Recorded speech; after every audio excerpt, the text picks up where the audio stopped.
Bumuti na ang lagay ng panahon sa Iloilo City matapos ang ilang araw na pag-ulan.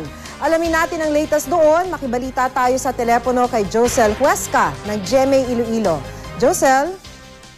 Makibalik normal na ang pamumuhay ng mga residente sa Barangay Soc, Arevalo, Iloilo na binaha hanggang kahapon.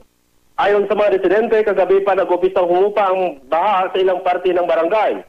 Sa tala ng Iloilo City Social Welfare and Development, mahigit 80 bahay ang napinsala ng baha at hangin sa buong lungsod. Bukod sa relief goods, nagbigay na rin ng tulong pinansyal ang lokal na pamahalaan sa mga apektadong pamilya. Sa tala naman ng Disaster Risk Reduction and Management Council Region 6, mahigit 20 barangay sa buong reyon ang napektuhan ng baha. 294 houses ang totally damaged at 1,870 ang partially damaged. Kahit maganda ng panahon, pinapalanan pa rin ng RDRRMC ang mga residente na maging alerto sa lahat ng oras. Yan muna ang latest mula dito sa Iloilo City. Maki. Josel, liliwanagin ko lang, wala na bang baha ni isang barangay ngayon sa Iloilo City?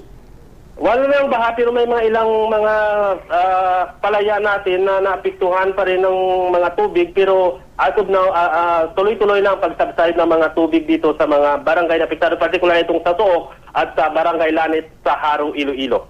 Okay, maraming salamat. Josel Huesca, nag-uulat mula sa Iloilo City.